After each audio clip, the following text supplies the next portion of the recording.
membunuh ini bukan Jessica Wongso. Menanggapinya gitu. Saya belum dengar tuh. Dulu kan masih satu yang nanganin kasusnya bersama Pak Krisna Murthy. Oh. Wah, Krisnamurti pada waktu sidang Jessica adalah dia. Oke, halo guys, kembali lagi di channel FKR Project yang selalu memberi kalian konten-konten yang selalu viral maupun sedang trending di sosial media. Tapi untuk hari ini kita masih ngebahas lagi tentang kasus Jessica, karena ada satu lagi Jessica, gue kira gue harus bahas kasus yang lain. Dan di sini ada kali ini kita bakal tahu kalau hari ini, hari Jumat ini teman-teman ya, bakal ada dilaporin CCTV. Kira-kira siapa nih ya? Menarik ya. Oke.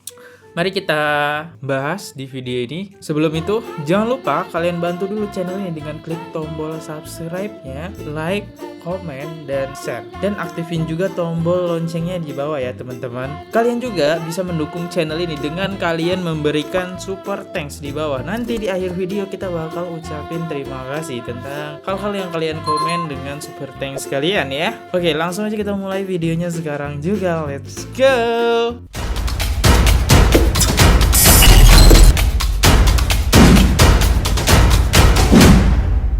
Oke, sekarang kita coba masuk yang dimana ini ada wawancara lagi oleh wartawan. Dan ini kayaknya Pak Oto sama siapa ini, anak muda ini kayaknya lagi launching aplikasi dimana kita bisa lihat tentang pasal-pasal undang-undang, ngebahas tentang misalnya kalian ada kasus apa, jadi kalian paham gitu ya. Kayaknya sih seperti itu, tadi gue dengerin ya. Oke, coba kita lihat pertanyaan dari wartawan. Jadi gue skip aja, gue gak ngebahas itu. Kita langsung pertanyaannya makanya Jessica. dengan adanya digitalisasi ini harusnya kualitas lawyer sih akan meningkat juga. Itu yang kita harapkan sebenarnya. Bukan hanya akses. Oh ya, tapi lawyer akses ya ini. kepada service tadi kalau kata Pak Oto di speech. Bang Yakub dan Pak Oto, ini ada kabar terbaru terkait kasus Jessica Wongso. Salah satu Kadif Propam Mabes kemarin sempat ada obrolan atau cerita bahwasanya yang membunuh ini bukan Jessica Wongso. Menanggapinya gitu. Tuh, saya belum dengar tuh. Gue juga belum dengar guys. Sekarang ini Mantan Kadif Propam yang dulu. sebelumnya. Iya. Wah, luar biasa kalau ada yang mau begitu. Dulu kan masih satu yang nanganin kasusnya bersama Pak Krisna Murthy. Oh. Jadi anak buahnya dulu. Anak gue juga ngomong begitu. Wah, kali itu benar. Wah. Oke, sebenarnya gue dapet tanda-tanda siapa sosok anak buahnya, dan ini gue juga baru denger. Entah wartawan ini dapat sumber itu entah kenapa cepet banget gitu ya. Dan gue coba cari siapa orangnya, gue dapetin nih ya. Orangnya tuh yang ini guys ya, buat yang belum tahu. Nah, ini dia ya. Jadi ini kalau misalnya salah, tapi dugaan gua anak buah Krisnamurti pada waktu sidang Jessica adalah dia ya. Ini kalau masih dianggap temen ya. Nah, ini waduh. Nah, ini sosoknya ya, teman-teman tuh. Kita lihat Krisnamurti di depan ya, lagi wawancara juga ke wartawan. Ada Sambo pas waktu itu menjadi anak buahnya, dan ada ini ya, salah satu temennya ya. Ini sih gimana? Bener gak sih teman-teman? Oke, harusnya dia ya, karena kan anak buahnya. Oke, coba kita lanjut lagi percakapan dari Oto Hasibuan. Gimana tanggapannya? Ini gue baru tahu sih dari wartawan ya. Luar biasa ini kalau boleh. Luar biasa Semuanya, kan? katanya. Ya, karena kan saya sudah katakan saya meyakini betul bahwa bukan Jessica Wongso yang melakukan Salah. pembunuhan gitu kan. Iya. Bahkan kalau saya direncana hari Jumat kalau masalah ini Hari Jumat. kita sudah melakukan legal action ini. Kami tim yang ribuan orang itu nanti akan melaporkan seseorang yang terlibat di dalam perkara itu, yaitu salah satu diantaranya adalah yang menyembunyikan barang bukti CCTV. Itu hari Jumat akan kita laporkan ke Mabes Polri. Siapa guys? Ya, kita akan laporkan itu. Siapa kira-kira ya yang menyembunyikan CCTV, teman-teman? Apakah ini teman-teman ya?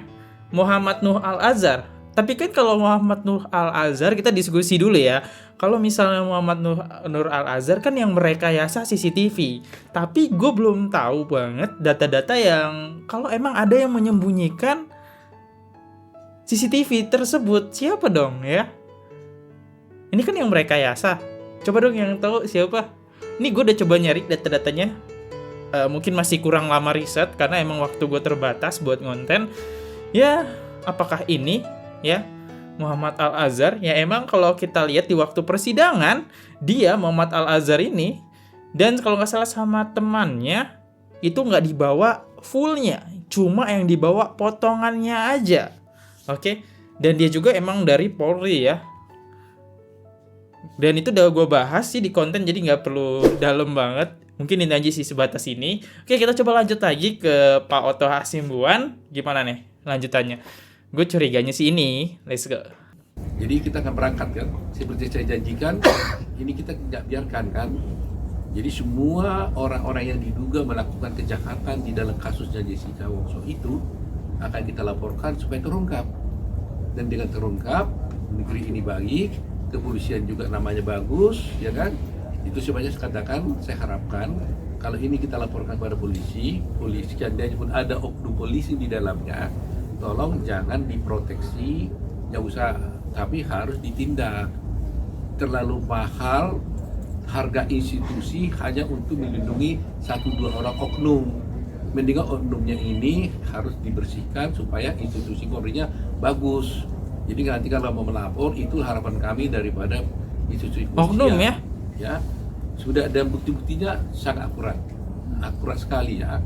Jadi kalau udah nanti terbukti bahwa CCTV-nya direkayasa, kemudian otopsinya dihalang-halangi dengan tujuan tertentu, ya kan? Maka mereka itu harus diproses gitu. Ya, kalau ini nggak terungkap, saya kira ini akan bahaya. Makanya DPR juga udah mulai bicara kan. Nah, jangan-jangan bentar lagi mungkin Presiden udah bicara. Yang saya hanya sangat heran sebenarnya kok Pak Mahfud nggak pernah mau bicara sebagai Menteri Polhukam. Biasanya kan beliau kan selalu respon, tapi untuk kasus ini dia diam saja gitu. Nah, itu saya rasa sebenarnya sangat kita sayangkan. Lagi sibuk pemilu, Pak. Lagi sibuk pemilu, apalagi kan tugas Pak Mahfud lagi mungkin banyak-banyaknya karena dia kan lagi ngurus ini ya, wakil ya kalau nggak salah. Lagi dicalonin sama PDIP. Oke, jadi kita balik lagi ke sana. Nggak ngebahas itu deh, gue agak serem kalau ngebahas politik, bisa bermasalah nanti. Tapi hal yang kita garis bawahi di sini adalah ada oknum di dalam kepolisian. Berarti bener dong dugaan gue kalau yang tadi Muhammad Nur tadi ya, M Nur ya. Oke. Jadi mudah-mudahan dengan terungkapnya kasus ini nanti kita akan mengetahui bahwa Jessica itu tidak bersalah. Nah, kalau sudah bukti-bukti itu dapat, itu kan akan menjadi novum buat saya kan, bukti baru. Nah, ini adalah dasar saya nanti untuk mengajukan peninjauan kembali ke Mahkamah Agung. Nah, apalagi kalau ada keterangan tadi mantan Kadif Propam katanya ya, kalau itu benar ada, ya kalau boleh beliau bersaksi lah, ya bahwa itu tidak benar gitu kan. Ditambah laporan-laporan kami nanti. Dan ini TV saya minta ya bantulah, bukan untuk saya, tapi memang negeri ini kan harus kita perbaiki. Bayangkan Jessica 7 tahun di dalam penjara terhadap suatu hal yang tidak pernah dilakukannya. Coba bayangkan, perempuan loh. Coba bayangkan, sudah saya katakan berkali-kali, dia dimasukkan di sel tikus hampir 4 bulan lebih. Sel tikus itu maksudnya di kamar yang gelap, kecil, ya, kecil, tikus, kecoa dan sebagainya, ya kan? Di situ 4 bulan. Dan saya mendengar informasi dari wawancara daripada mantan kepala tahanan, nggak kuat ya, orang dimasukkan itu 4 hari. Iya, 4 hari nggak kuat semua. Dan ngaku. Udah ngaku nggak kuat. 4 hari itu udah ngaku. Biasanya 1 hari aja udah ngaku. Ini 4 bulan Jessica di dalam sel tikus itu nggak ngaku. Bayangkan saja tuh, bandit besar dimasukkan ke situ ngaku, tapi ini nggak ngaku. Dan sampai sekarang 7 tahun dia di dalam penjara, dia tetap ngaku. Saya tawarkan supaya dapat gerasi, nggak mau. dia bilang kalau gerasi gimana, karena saya bilang bahwa kamu harus ngaku, dia bilang saya nggak mau. Kalau gerasi itu kan kamu bisa bebas, Jessica, saya bilang kamu bisa bebas kalau gerasinya dikabulkan atau minimal dikurangi. Dia bilang saya nggak mau, kalau disuruh ngaku saya nggak mau katanya. Coba bayangkan, udah 7 tahun di dalam, tetap sampai sekarang dia nggak mau ngaku. Dan dia tidak mau minta gerasi kalau disuruh ngaku. Nah ini nggak boleh main-main. Coba bayangkan itu diri kita. Perempuan loh, waktu itu umurnya hanya 28 tahun loh. Kalau sampai 20 tahun lagi berarti dia keluar 48 tahun. Bayangin itu. Kalau adik kita itu, diri kita, keluarga kita kayak apa gitu. Nah ini yang harus kita berjuang bersama-sama. Media juga harus berjuang bersama-sama memviralkan ini agar seluruh penegak hukum itu bisa memperhatikan ini. Ini nggak boleh kita biarkan. Ini bukan untuk punya Otto Hasibuan kasus. Ini sudah menjadi kasus rakyat Indonesia. Tiap hari di TikTok ribut terus orang, ya kan? Nah, karena itulah sebabnya ribuan orang advokat juga mau bersatu secara pro bono, gratis. Sebenarnya nggak punya kerja, ada advokat itu punya, tapi perasaannya itu terluka, ya keadilannya itu tuh tercabik-cabik gitu. Jadi itu sebabnya ya mudah-mudahan lah mulai hari Jumat kita laksanakan itu laporan. Setelah itu nanti tahap berikutnya kita lapor lagi yang lainnya. Oke.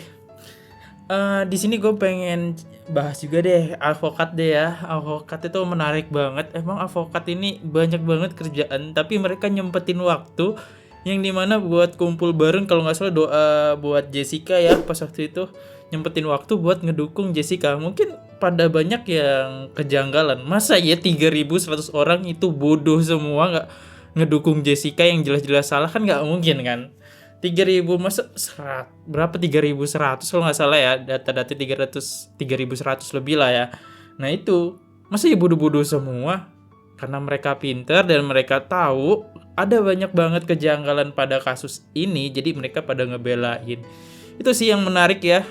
Banyak banget advokat, tapi nggak dipungkiri juga ini pasti karena kalian teman-teman ya, karena kalian selalu nge-up terus video Jessica di TikTok ya. Banyak banget advokat yang ngeliat, yang makin tertarik dan makin kayak pengen nonton nih Netflix ada apa, ternyata bener janggal semua. Sampai terungkap kita kan tahu. Karena sampai sekarang saya juga penasaran. Coba itu Oliver, pemilik Oliver. Udah gue bahas ya kenapa nggak muncul. Diperiksa tuh. Kalau ada kejahatan di satu restoran, ya tentunya pertama kali yang diperiksa kan pemiliknya dong. Karena CCTV kan diambil dari situ. Saya mau pengen tahu kenapa nggak diperiksa gitu loh. Terus beberapa saksi yang penting yang mengambil barang bukti pada waktu di persidangan nggak diperiksa gitu loh. Kenapa? Ada katanya di situ ada pembantu katanya disuruh buang celana. Kenapa nggak diperiksa gitu loh? Tak tahu di luaran dirumuskan bahwa Jessica membuang celana. Tapi kita minta supaya diperiksa saksinya, nggak dihadirkan di persidangan. Kenapa? Ada apa ini? Nah itulah perdeling kita. Jadi saya merasa bertanggung jawab secara moral, secara hukum, demi keadilan. Saya ingin bongkar kasus ini bukan untuk balas dendam, tapi untuk keadilan Jessica. Dan jangan sampai setelah terjadi kepada kita, baru kita mulai marah. Ya, itu yang saya inginkan dalam bangsa Indonesia ini. Keadilan itu jangan kamu merasa kalau karena itu tidak ke kamu diam-diam aja. Setelah kena ke kita, baru kita ribut. Jangan. Meskipun itu tidak terjadi pada kita, tapi terjadi pada orang lain, kita tahu kita harus protes. Cile. Baru negara kita damai. Gila tujuannya Pak Otto ternyata respect banget ya. Sebelum terjadi kepada orang lain ya, karena sebenarnya banyak ya oknum-oknum kayak gini, cuma pada nggak viral aja gitu. Sebenarnya banyak teman-teman, agak ngeri sih gue bilang banyak kayak gini. Enggak lah, beberapa.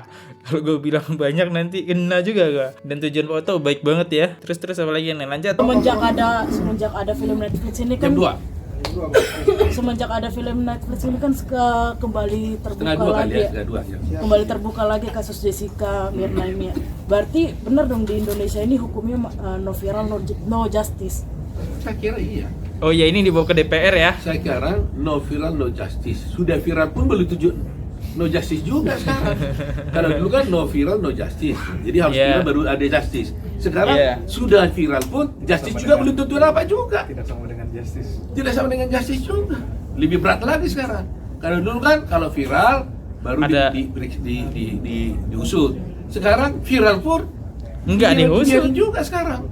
No justice ya. Beli parah lagi. Jangan sampai seperti itu. Ya kan? Jadi sampai kebal dia viralnya itu, dia nggak mau tahu gitu loh. Udah repot kan negeri seperti ini. Iya benar Jadi, sih. kan ini kan sudah viral. Dunia sudah apa? Tapi kan dulu sempat tenggelam, Bang. Ya, nah sekarang kan Ice Cold muncul, Ya. Netflix muncul, udah viral terus. Diam juga tuh orang itu. Berarti tidak berani juga ada film No Viral No Justice. Meskipun viral, justice juga belum kita dapat, apalagi tidak viral, gitu loh. Viral aja tidak justice, apalagi ini ya perkara ya Bang. Hah? Prof. Kenapa? Perkara hadir untuk menghandle semuanya ini kan. Kalau perkara kan aplikasi, ya kan? Ya, jadi ini orang. Kalau perkara itu bedanya adalah bahwa masyarakat yang ada di Republik ini maupun di dunia manapun. Oke, ini udah habis ya. Ini kayaknya ngebahas aplikasi deh ya. Aplikasi tentang lawyer gitu ya. Jadi kalian bisa mesen lawyer lah lewat aplikasi ini sekarang. Dan inilah. Oke, kita sudah selesai sih ya ngebahas. Jadi bener-bener hari Jumat gak banyak-banyak video hari ini, tapi cukup enteng aja ya. Dan kita coba baca komen-komen dari video ini. Sebelum ke komen gue pengen baca dulu deh. Komen tertinggi yang di sini dari Aminatonius 8815. Bersemangatlah bagi para pejuang keadilan untuk Jessica. Kami berharap masih ada titik keadilan untuk Jessica, dan harapan kami negara harus hadir dalam rangka menyuarakan ya, atau melindungi anak bangsa. Pak Presiden, kami sebagai rakyatmu memohon agar mendengar jeritan para pejuang keadilan, teman-teman. Ya inilah ya. Gak habis guys Jessica ini, gokil. Oke, kita coba masuk ke komen ke video gue ya teman-teman yang terakhir ya sebelum menutup konten ini. Oke, saat video ini direkam ada 3 top komen yang pengen gue bacain. Oke, komen yang pertama dengan jumlah 7 like dari John Kriston F5241. Tangkap Muhammad Nuh Al-Azhar dan Christopher Hariman Rianto. Mereka pelaku rekayasa CCTV. Next, komen kedua dari Panitia Akimat 2792. Penyidik memaksa agar Jessica tersangka demi jabatan dan pangkat. Agak 50-50 lah ya. Bisa jadi karena banyak banget pemaksaan gitu ya. Ya ada bukti tapi pemaksaan harus ke Jessica ya. Dari @cuneng FS3OF. Prof Edi nggak mau disumpah karena dia mau ngibul melawan Tuhan. Iya. Ya mungkin ini aja sih teman-teman ya. Thank you banget nih yang udah komen-komen di sini ya. Thank you yang udah gercep nonton selalu. Makasih banget teman-teman ya. Jangan pernah bosan buat selalu komen. Dan untuk mengakhiri video, gue ucapin minta maaf ketika ada salah kata ataupun komen kalian yang belum terbaca. Mungkin kalian terus komen, siapa tahu kalian punya top komen ya, top like ya yang paling banyak, bakal gue bacain di konten selanjutnya. Ya intinya gue Fadli undur diri dulu. Kalau misalnya ada salah kata mohon dimaafkan. Jangan pernah bosan buat nonton konten ini. Sampai jumpa di next video. See you, goodbye, bye bye. Oke guys, subscribe channel FKR Project. Jangan lupa kalian subscribe channelnya FKR Project. Subscribe channel FKR Project. Hai guys, jangan lupa untuk subscribe FKR Project.